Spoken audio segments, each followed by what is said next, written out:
Attention, armchair quarterbacks and shower thought GMs. It's time for this week's episode of SportsBall with Mike Maharrey and Alan Mosley.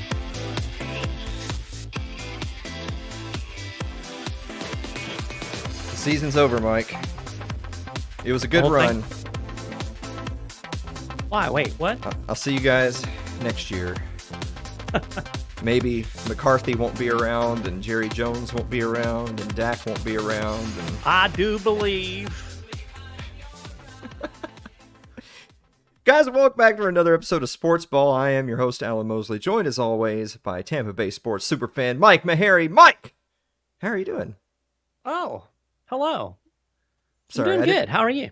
Oh, I'm good. I didn't mean to catch you off guard there. I didn't know if you were ready for the show or not. We're doing it now. We're doing a show. This is live. Yeah, right. Oh, crap. We're going to start, as we have the last couple of weeks, revisiting from this past weekend some shit announcers say. And they do say some shit. Constantly spanking him. And if he's in the box, he's coming, and he's coming hard and fast. Constantly spanking him. Look at this right here. You see them lips? Hey, them lips is whiter than Tyrone Bigum's. Constantly spanking him. Alu with a tackle. Constantly spanking him. Constantly spanking him. Peyton Manning is a national treasure. I'll fight Yes, anyone he who is. says otherwise. He is indeed. Oh, that made me laugh. So Mike and I were talking right before the show started that, you know, the Manning cast, I guess, is in what, its second or third? I guess second season. Second I don't season, know, yeah. for Or is it- ESPN. Yeah. Yeah. And I enjoy the Manning cast, but I think Mm-hmm. one of the complaints I'm seeing from a lot of people is that they watch the Manning cast for the Mannings, not all the B-list celebrities who joined the Mannings who clearly don't know anything about what they're watching. Yeah. Agreed. I'm there. Kind of a little bit like this show, to be honest with you. We should start having some random third person pop in that's like more charismatic and well known than us, but they don't know anything about sports, and so it's like a little triangle. That would be awesome. We should do it. It's time to go on an adventure, ladies, everybody. Ladies and everybody. We're doing some weird gender stuff on the show. Ladies and gentlemen, it's time for some... Adventures in officiating. Officiating. You know it. We're joining the Alabama-Texas game. Just under 10 minutes left in the third quarter. Bryce Young for Alabama drops back into his end zone. Oh no! That's a safety, right, Maharrey? That's a safety. Was he down? Was it intentional grounding? I don't know. I don't know, but it looked like a safety.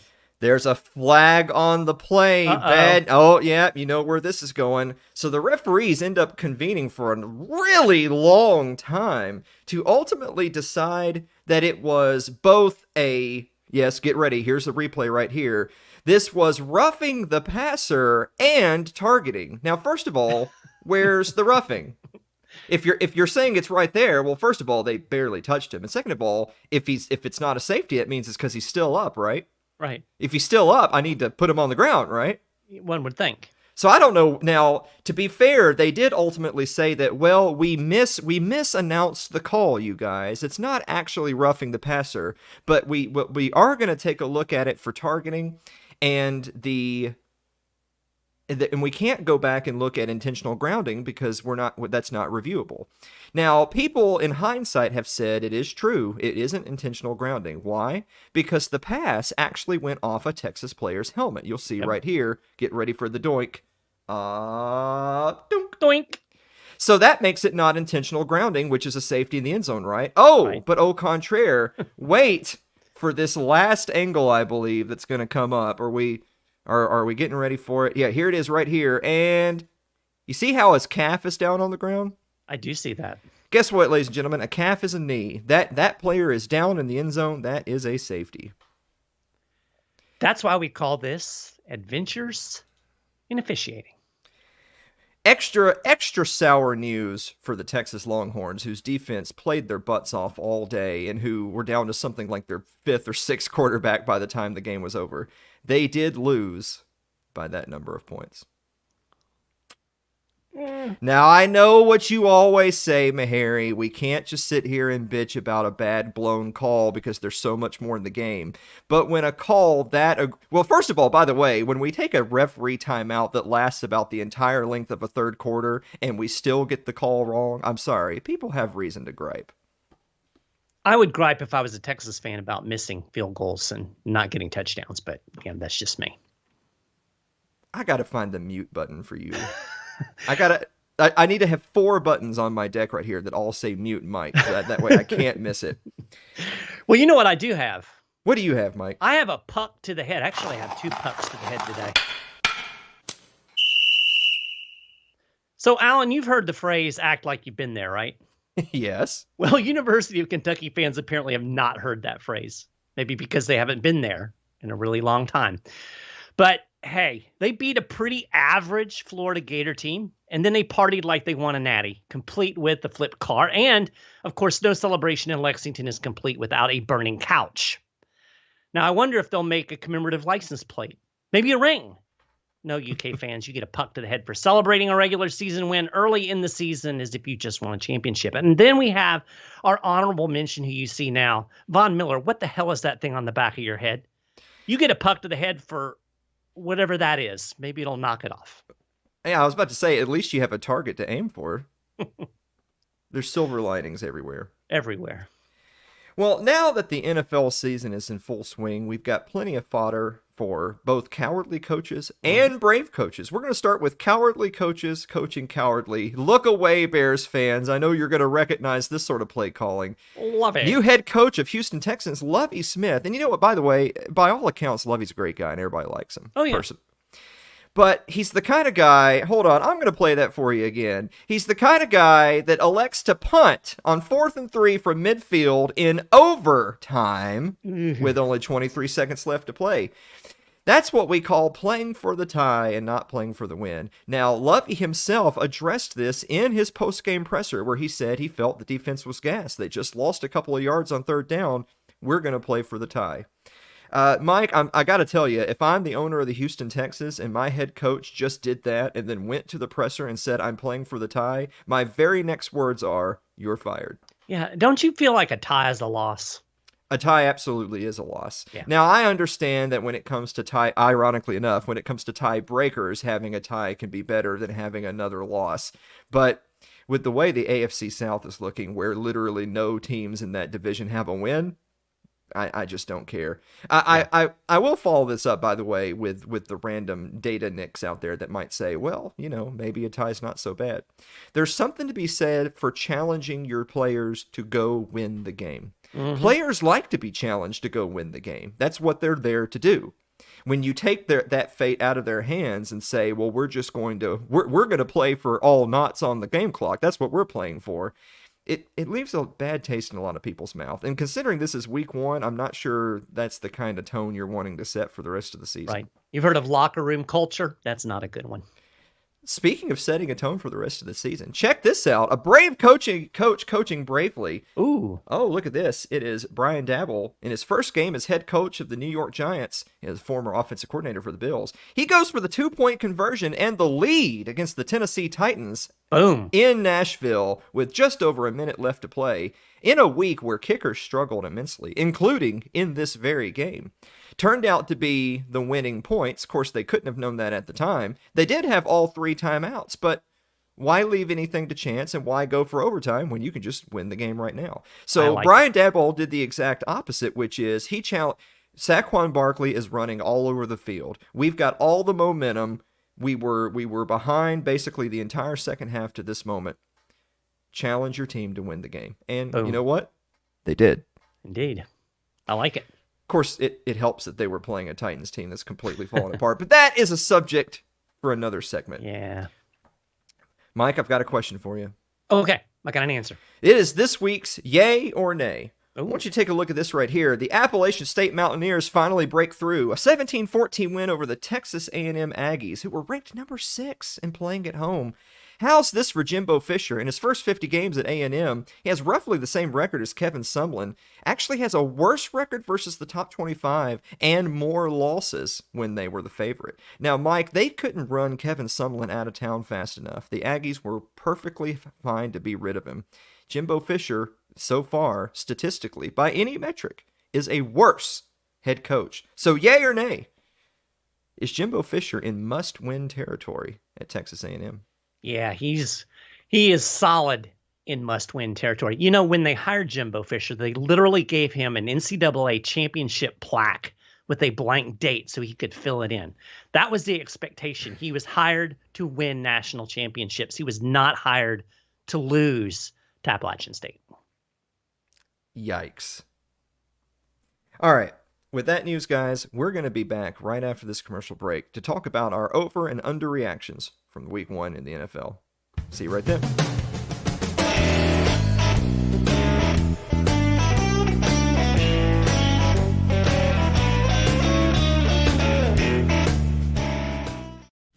If you're enjoying this afternoon's episode of SportsBall, consider supporting the program by joining our Patreon over at patreon.com/Alan Mosley. Tune in to It's Too Late with Alan Mosley, Wednesday nights at 9 o'clock Eastern Time on your favorite video platform of choice. Just search Alan Mosley TV.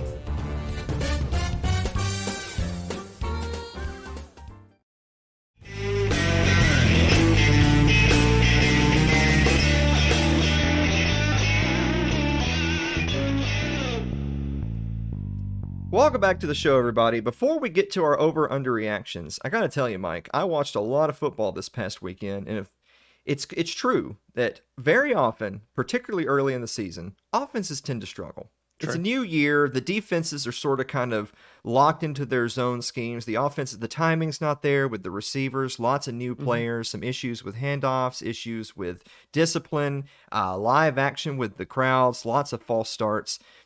But what you hate to see is issues with your special teams, which should be a well-oiled machine no matter what time of year it is. This past week could be described as a Kicker-Pocalypse. Indeed. Take a look at this.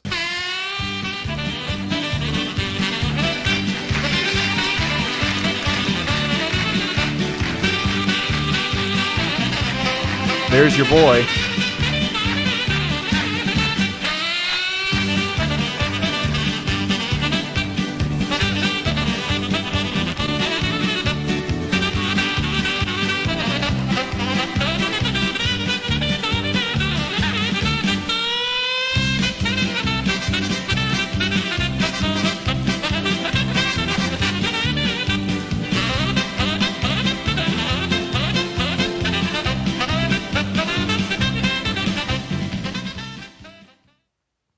Yikes.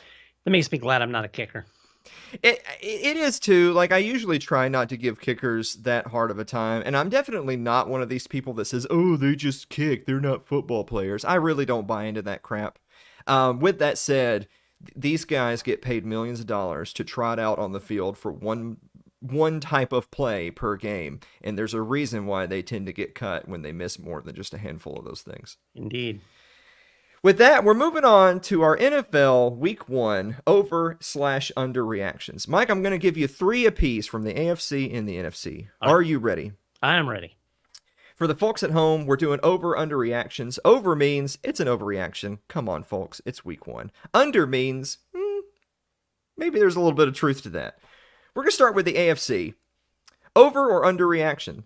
The Super Bowl is down to the winner of the Bills and Chiefs. I'm going to go slightly underreaction because I'm always going to give the possibility that teams will improve over the years. And of course, you never know what's going to happen with injuries and whatnot. But just from the eye test, it seems to me the Bills and Chiefs are far and away superior to anybody else in the NFL, at least as it stands now. So I don't think that's an overreaction. So I have to go underreaction. I'm actually, I know that it's what's funny about week one overreactions is that they happen. Lots of people tend to overreact, such as yours truly saying the Cowboys season is over, except for that's not an overreaction. And they actually is over. Their season is done. However, I'm actually going to go under on this too. I think it's pretty clear. Of course, we had Thursday Night Football. The Bills got to kick off the season against the Rams. Boy, if there was ever a team that was trying to show the world that we should have been in last year's Super Bowl, it's the Buffalo Bills. Mm-hmm. Now, of course, that wasn't last year's Super Bowl. Last year's Super Bowl was last year. With that said, man, it's at the end of the day, are the Rams taking that big of a step backwards, or are the Bills that good? I'm open to a possibility that's a little from column A, a little from column B, but the Bills actually played a fairly ugly first half and won that game in an absolute laugher. Imagine if they had played 4 quarters. That could have been a 50-10 game. It really could have. Followed immediately by the Chiefs playing the Arizona Cardinals. Again, another team that had recent success but finished last season on a skid and has started this season on a skid. But you'd think that a team with their kind of talent, especially on the offensive side of the ball, especially with someone like Kyler Murray, that they could at least keep their team in the game, put some points on the board. The score does not tell you how close that game was. It wasn't close. It was actually 37-7 in the third quarter. The fact that it was closer that was basically because the Chiefs put in the junior varsity to run out the clock. I don't see anybody in the NFC that can remotely compete with those two teams we saw this week. Not even close. All right, with that said, we're moving on to number 2. The New England Patriots will never win another division title under head coach Bill Belichick. You know, when I first thought about this, I was like, oh, no, that's an overreaction. But then I thought, is it really? Because I don't know how much longer Belichick is going to coach, first off. Mm-hmm. Second off, the Patriots aren't good. They don't have a quarterback. And, I think Tom Brady papered over a lot of problems in New England over the years. So I'm going to say that's not necessarily an overreaction. I'm going to say underreaction. Patriots may not win another division title under Bill Belichick, depending on, of course, how long he coaches. I think for the first roughly half or more of the Patriots dynasty from, basically the early 2000s on, I think you saw a Patriots organization that really hit the jackpot on a lot of players, not just Tom Brady. They had a lot of iconic guys, especially the linebacking core, especially defensive line, especially the secondary. And then they were always able to make do on the offense. And perhaps Brady's great value, other than being a great quarterback, was that he could lift the offense up while the rest of the team was focused on defense. They ain't got it now. They ain't got it now on any side of the ball. They really haven't hit big on a lot of major picks. They've lost guys in free agency. The Patriots that we're used to are just simply not there. And Mac Jones, look, it's still too early to completely throw him under the bus. He had a good start to the season last year. Yeah. And if anything, you'd almost expect a little bit of a slump this year and then going into year 3. Some of the other guys in the league that are just lighting up the boards easily went 3-4 years into the league before they were the guy for their teams. So it's only fair for Mac Jones to get the same thing. With that said, he clearly cannot carry the team the way someone like a Tom Brady could, and they need carrying. So I actually agree with you. By the way, I'm proud of these that I picked. I specifically picked ones that I thought would be hard.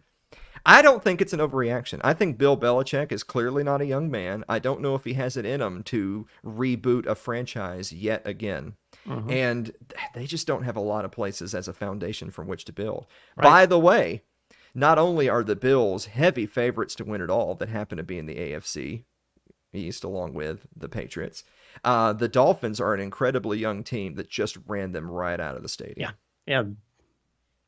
Yeah, so I'm going to actually say that's an under as well. I think the Patriots might be cooked, and they're going to be looking at a new era of football in the relatively near future.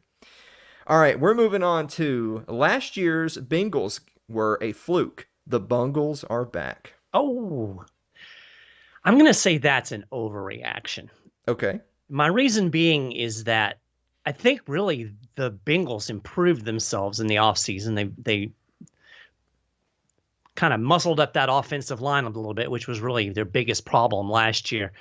Every team's going to lay an egg. I think the Bengals laid an egg this last game. I don't think they're done. I will say this. I think maybe the Bengals outperformed themselves last year, So maybe there is a little bit of coming back to earth, but I don't think we're back to the Bungles. Okay. I'm going to actually say it's a slight over, not an extreme over, a slight over. That game, that overtime game against Pittsburgh was really a bad game for both teams. I mean, I'd rather have won a bad game than lost a bad game, but it was a terrible game for both teams. The difference is I don't think a lot of people have high hopes for the Mitch Trubisky-led Steelers 1 year removed from the Roethlisberger era, whereas the Bengals are Super Bowl runner-ups. They should be contenders going into this season. And with the Browns not having their all-star serial in Deshaun Watson for most of the season, and of course you have the Ravens as well, which was really the class of that conference for a few years, and Lamar Jackson is still there, and more likely than not is going to be getting a new contract with Baltimore. I'll be a little surprised if he doesn't. Yeah. So yeah, it's a tough division, especially when all those teams are firing on all cylinders. Sure. I think it's a slight overreaction because I'm sure Burrow is not going to have a bunch more 5 turnover games this season. They are getting ready to get a free win against the Dallas Cowboys led by Cooper Rush, so that's going to make everyone feel better in Cincinnati. However, I think Cincinnati's chance to contend with the Chiefs and Bills this year is right around 0. All right, we're moving on to the NFC. Over or under, Mike Maharrey? The Green Bay Packers will never win another playoff game with Aaron Rodgers at quarterback. That's a tough one. And again, my initial reaction was, oh, that's an overreaction. Because if you recall last year, the Packers laid a big egg in their first game of the season. They did. And they rebounded and were among the best teams in the NFC. I don't see that this year, though. That receiving core is yikes. And I don't think he has the weapons around him. And I don't know how much – I don't know. He always looks like he's eating sour grapes. So, I mean, maybe that's – but I just don't know how much longer he's going to be willing to put up with this. Yes. So it's the longevity factor that kind of concerns me. I could see Aaron saying, you know what, this is dumb. I'm going to go host Jeopardy. Yeah, exactly. Aaron Rodgers is in a very similar position that you might recall Joe Montana was towards the end of his time with the 49ers. And what I mean by that is that the franchise would make the conscious decision to move on because they're just doing the math and looking at the calendar and thinking this is the right move for us. And it's hard to say that the 49ers made the wrong decision because they had Steve Young and went on to be a perfectly competent team. However, Joe Montana wasn't done. He went to the Chiefs, had some good games with the Chiefs, took the Chiefs, who at the time were not a great team, took them to the playoffs. So he wasn't exactly done yet either. With that said, I don't see Aaron Rodgers playing another 2 or 3 years. And while it is true that Rodgers has had bad games and then rebounded to have great seasons, they rebounded right into the playoffs and immediately dropped an egg there too. Yeah, true. I think that this is more of a continuation of that playoff team that was one and done, not a continuation of the Rodgers Packers that easily wins the NFC North. I actually am going to say that's an under. I am. I'm going to say whether it's because he retires, is no longer a Packer, or anything in the middle, I think Green Bay is done as a postseason successful team in the Rodgers era. Penultimate one. Tom Brady will not finish the season for the Tampa Bay Buccaneers. Well, as a Bucs fan, I want to say, of course, Tom Brady's going to finish the season for Tampa Bay Buccaneers. And his makeup being what it is, there's a big part of me that feels like, yes, he's not going to quit. He's not a quitter. He's the kind of guy, he commits 100%. On the other hand, there's cracks in the foundation. So I'm going to say a very slight underreaction. Ooh. I think if Brady gets hurt, I don't think he'll come back. I don't think he's going to be willing to do rehab. I don't think he's going to be willing to go through the pain and what it takes to get back on the field. I think and you know, you have to throw in there, I'm sure everybody's aware of the family situation. Giselle is not pleased with the unretirement. So there's a lot of family issues, as Brady put it. There's a lot of going on in my life right now. I'm 45 years old. So, I mean, I want to say, because the homer in me wants to say, of course, he's going to finish the season, but I can't rule it out. It's not out of the realm of possibility that he could not make it to the end. I will sum up my thoughts. I actually think Tom Brady won't finish the season, and I'll sum up my thoughts as this. Tom Brady is a guy who controls media and his quotes and opinions meticulously. He's one of those types of guys. He is, for sure. But he also, his own words following their Week 1 win over the Cowboys said, "I'm 45 years old. I got a lot of cuts and bruises this week, and I'm thinking about retirement again." And there's that old saying, when an old player says they're thinking about retirement, they're retired. Yeah. Anyway, moving on. Last one. The defending Super Bowl champion Rams will not make the playoffs this year. Mike Maharrey, as a quick little stat before you give us your answer, there's been 17 times that the winner of the Super Bowl failed to make the playoffs the following year. This is actually not an anomaly. It's happened many times in NFL history. What do you think?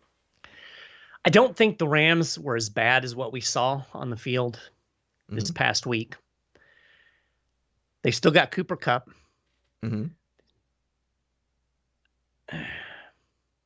I'm going to say that this is a little bit of an overreaction, but I think they may not win the division. I could see them maybe sneaking in as a wild card team. Okay. But I don't know. And maybe it's just, maybe it's recency bias. I just don't think the Rams were as bad as what we saw. I'll say this. I'm going to say that it's a slight overreaction for a similar reason as you gave. I think the NFC looks like an absolute embarrassment right now. I mean, the 49ers were a sexy pick to be a good team this year. Look what happened to them in the rain-soaked Soldier Field. Yes.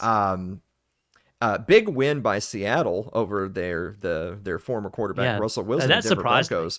But Seattle with Geno Smith at the helm, which he played great, by the way. This is not knocking Geno Smith. He played great. With that said, that was a team that was expected to finish pretty low in the standings. And now they're the only team in that division with a W. Right. The Cardinals got blown out. That was a yikes. Yeah, the 49ers were embarrassing. The Rams got blown out. So some interesting Week 1 results. So I'm going to say that it's slight overreaction because in a very weak NFC, a Rams team could still either win that terrible division or get you could have a 8-9, 9-8 wild card team from the NFC that has no business being in the postseason, but they get that extra slot. So I'm going to say slight overreact, but not because I think very much of the Rams at all. All right. With that note, Mike Maharrey, it's time for us to get on our solemn faces. It's time for In Memoriam, where we remember a player, a team, a coach, whoever, whose sporting life is cut tragically short. Mike, who are you remembering this week? Well, we're remembering Rodrigo Blankenship. Best known for his thick black glasses, now he's known for missing field goals.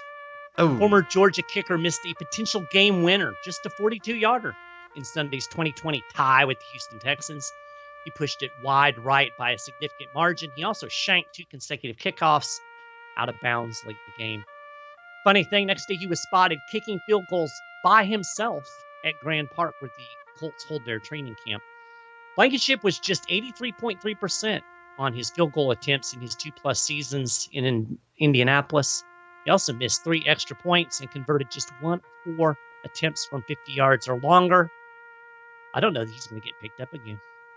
He has already cleared the waiver wire. I will say that about him. I'm going to tell you a little bit about the Dallas Cowboys. So what you're seeing right there in that picture is the end of their season. Hitting a defensive player's hand with your hand. Dak Prescott is out. They're saying that he could be rushed back in 4 to 6 weeks. It's more likely mid-November. How about this for a sad stat? The Dallas Cowboys are the only team in the NFL to not score a touchdown in Week 1. I told you that Bucs defense was going to be better. If they can only manage 3 points at home, and that's at full strength with all their starters on the field, what are they going to do with Dak Prescott rehabbing after a hand surgery and Cooper Rush at quarterback? Guys, quick plug. The first edition of the Sunken Cost Money Pit is out at our Substack, which you can see in the show notes below.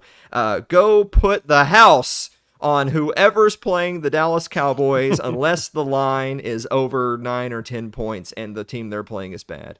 When I last checked the lines, because they're playing the Bengals, when I last checked the lines, it was Bengals -7. In a world where Joe Burrow doesn't have 5 more turnovers, the Bengals are going to roll the Cowboys. I mean, I'm thinking 14, 20-point win. That's free money. It's free money. The Cowboys are... And if you're asking yourself, wait a minute, who's Cooper Rush? Well, that's all you need to know about whether or not you should bet my picks in this week's Sunken Cost Money Pick. There you go. It's time for our picks here on the show, Meharry. We're going to start in college football with game number 1. The number 12 BYU Cougars, who are a 3.5-point underdog at the number 25 Oregon Ducks. Who do you have? I'm going to go with the Cougars. I've watched BYU. I think they're a pretty solid team. Mm-hmm. I've seen the Ducks. Yeah. Now the question is, was that a function of how good Georgia is? That's left to be determined. But I don't know. My gut. It's more of a gut pick. I'm going to go with the Cougars. I'm actually going to go with BYU as well. I think that they're probably in for a letdown game sooner than not. They've had a relatively high strength of schedule to start the season, but they're still undefeated. Letdown game aside, the fact that they're underdogs in this game, despite being ranked 13th or 12th, I'll take the points. Sure, yeah. BYU. Yeah. Our second game in college football, number 13 Miami Hurricanes, number 13, mind you, who are 5.5-point underdogs to the number 24 Texas A&M Aggies. The Fighting Jimbos, Mike Meharry. Who do you have? You know, if I was going to bet this game even, I would take the Aggies because I think they're going to be very angry.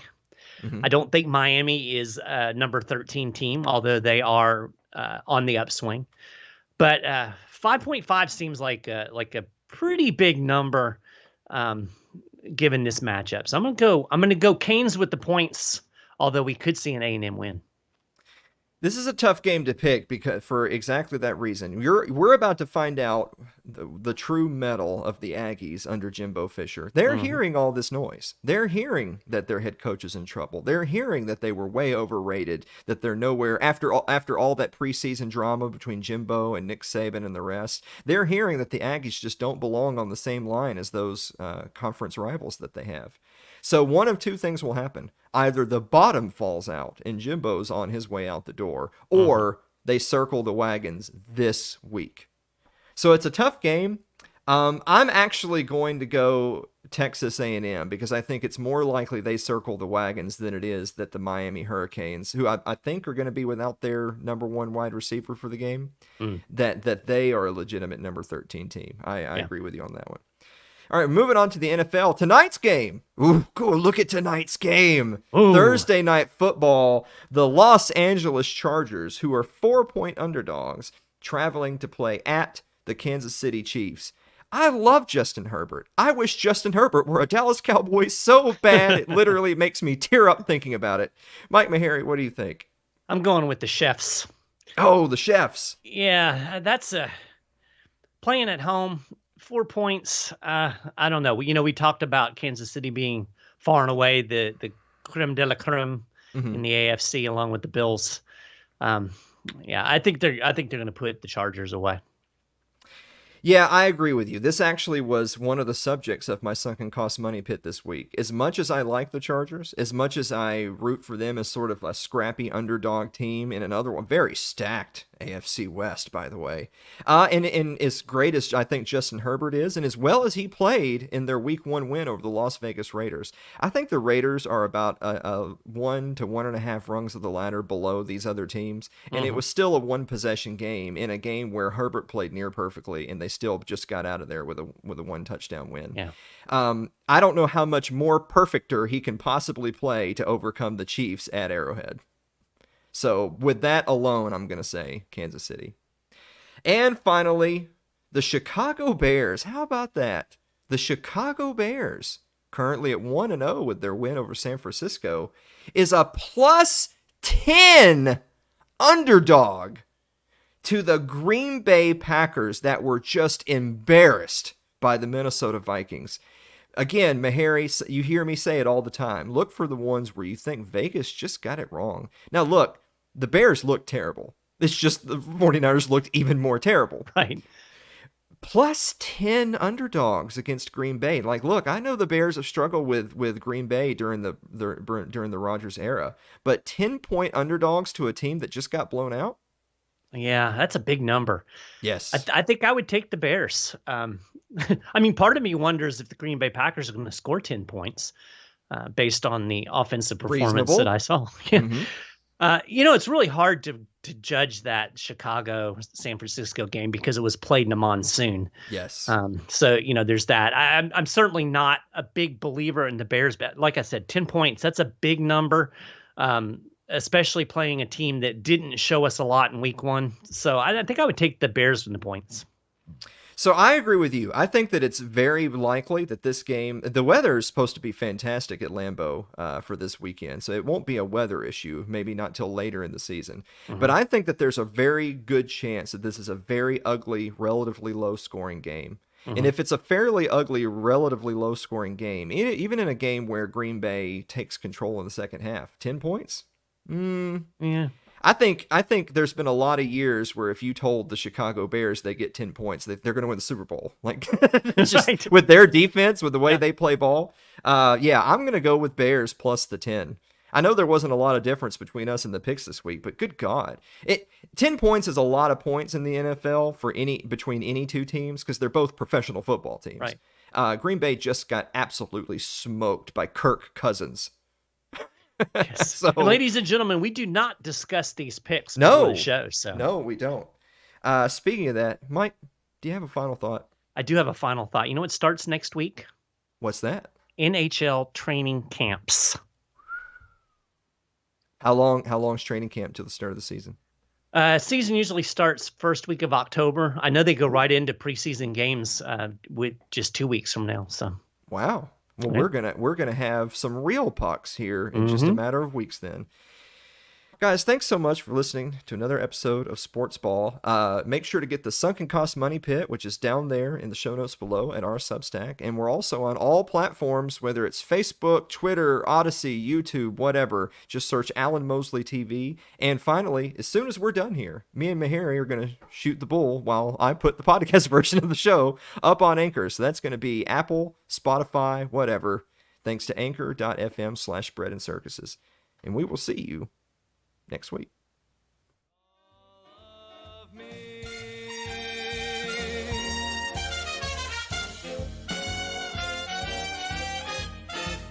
You have been listening to SportsBall with Mike Meharry and Alan Mosley. You can follow us on Facebook, Twitter, YouTube, and Odyssey, all at Alan Mosley TV. You can also subscribe to the show on your favorite podcasting platforms. Just search for SportsBall with Mike and Alan. And you can find the weekly Sunken Cost Money Pit at Substack. Thanks for listening. We'll have more bread and circuses next week.